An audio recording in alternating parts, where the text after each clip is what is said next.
everybody? This is your man Brandon here to talk about a very, very special game called God of War.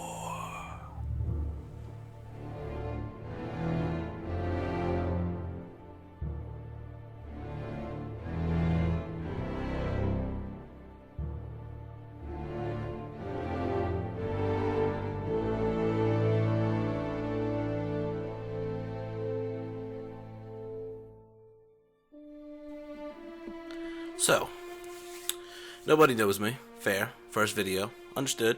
All good. So let me give you a little bit of background, just to give you some context more than background. I avoided this game when it first came out. Long story. Had a girlfriend with a name I didn't like, so it was my cousin's name.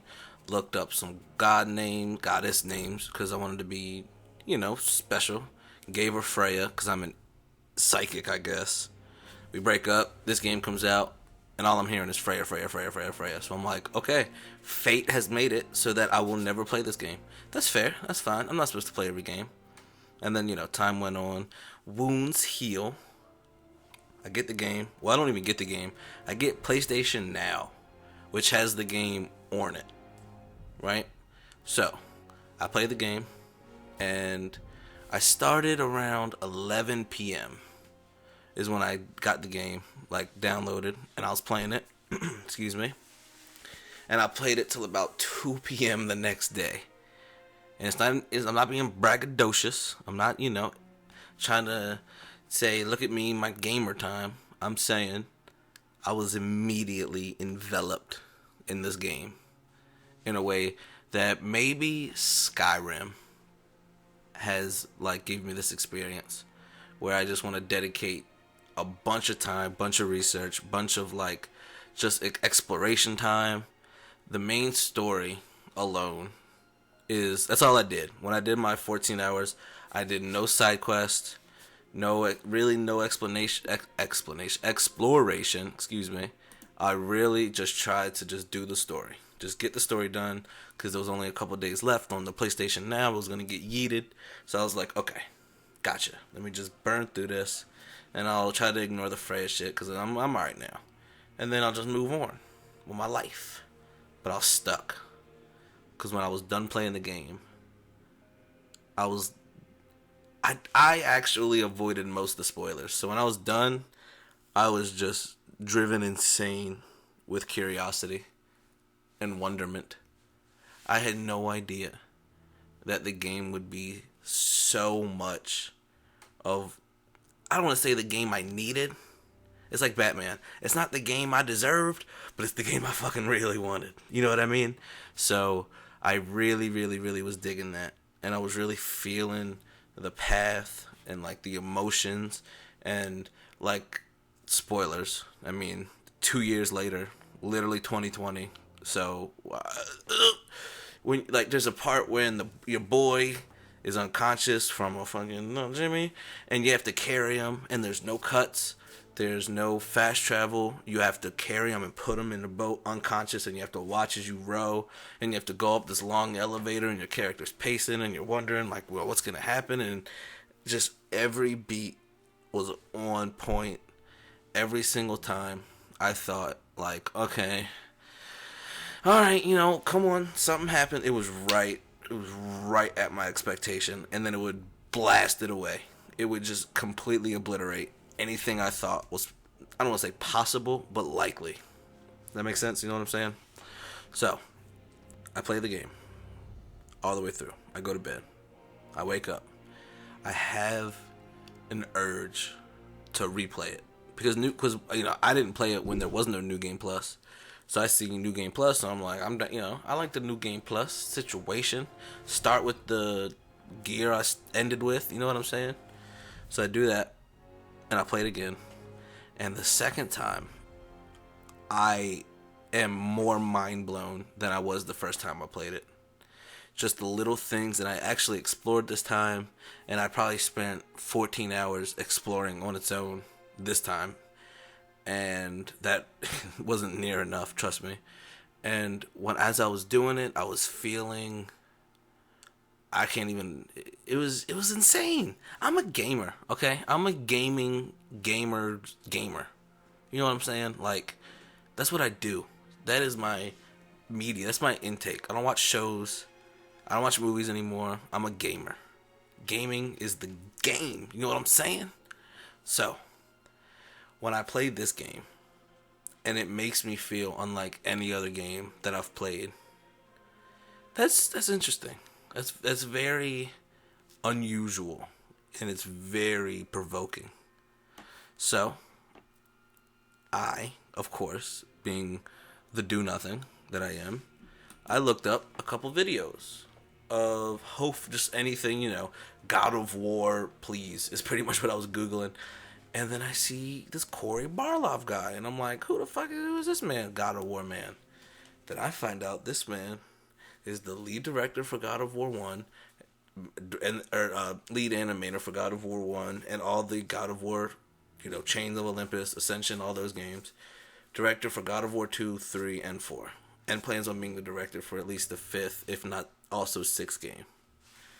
And I was like, okay, so if anybody is an authority, it's obviously this man, right? So I check, and this man has hours and hours and hours of spoiler cast, reflection, behind the scenes, like everything a God of War gamer could ever want. And I understand I'm late to this shit, but you gotta understand what I'm saying. I finally have a game once again. I mean, Skyrim came out in 2011. It's 2020, 2019. I discovered it like 2 weeks ago. It was literally 2 weeks ago. And I've just had so much to take in, so much to absorb about this game. And I'm really kind of building like a relationship with this game. And I'm now at the point where I'm not playing the game for surprises, but I'm playing the game for clues. I'm playing the game, now that I've played it, I'm kind of working backwards. I'm starting with the conclusion and looking how it works its way in from the beginning. And there's quite a lot to go through with that.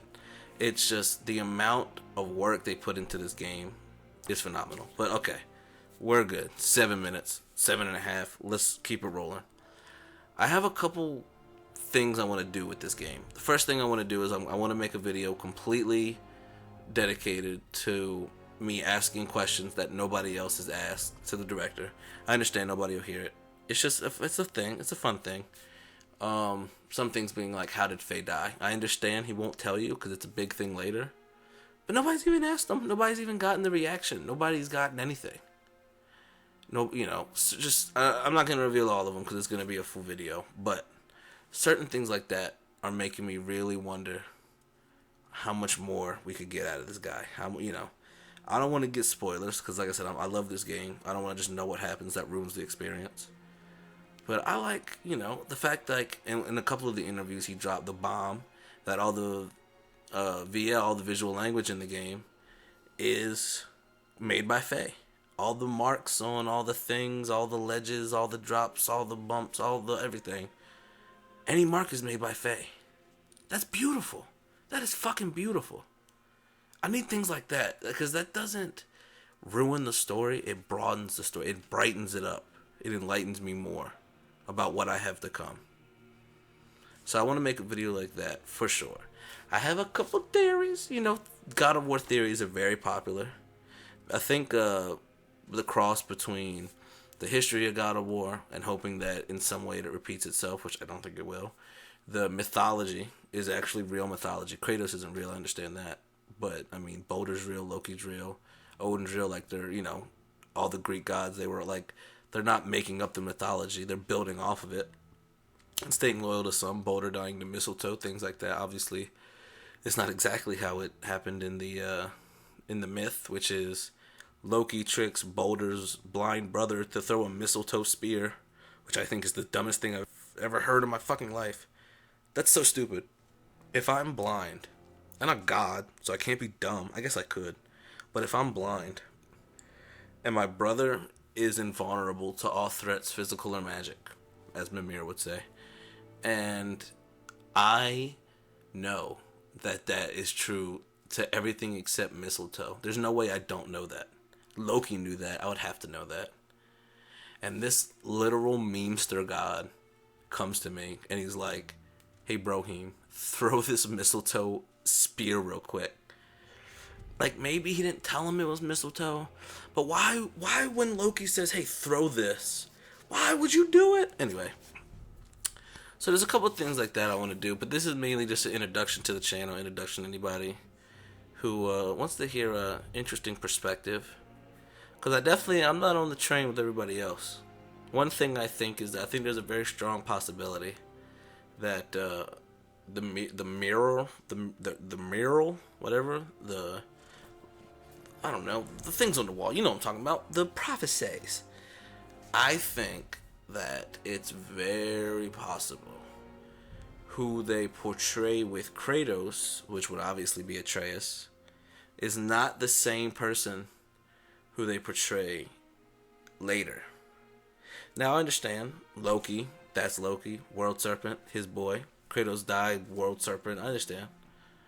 But I'll explain it. Not now, but in the future. That's a video I definitely plan on doing. Another thing I want to do is not gameplay, but just some, some videos and things of clues I find, because I've beaten the game on every single mode. I've beat it on New Game Plus every difficulty. I beat it on New Game Plus every difficulty. So now I'm just gonna do a New Game Plus. Give me a story, and I'm just gonna hunt. That's all I'm gonna do. I'm just gonna look for clues, anything I can find, any patterns, any designs, any weird things. Like, there's one thing where when you're on the main bridge in Midgard, in the lake, and you're near Tyr's temple, or I think it's like the top of Tyr's temple, where what's it called? Like the opposite end from where Brock is. There's these two pillars, and the two pillars, and they have some writing. And on them, there's these weird language. And Atreus, this is when you already have him, Atreus goes, "Yeah, I don't know. That's in a weird writing, Why would Tyr do that?" And Mimir goes, "Now that you say that, he wouldn't." Certain things like that, I didn't, nobody's questioning that. Nobody's going, "Hey, man, can you just give me, what's that about?" I did hear him, there's a couple things that he said, like when the World Serpent talked to Mimir did not share all of the information that he gave, which is interesting. That's a little spicy, right? You know what I'm saying? But that's what I plan on doing. I'm probably going to make a video a day for at least 2 weeks to try to really get everything I got out there. You know what I'm saying? Try to make me very clear. I won't use the same music every time. That'll get boring. I'll change it up. Some Nordic, non-copyrighted music. I got you. I appreciate you listening. I hope you enjoyed what I said, which I guess is a weird way to say that. And I will definitely be updating this channel every day for at least 2 weeks. So don't hold me that in, the future. But you can expect more soon. And as they say in the biz, thank you very much for watching.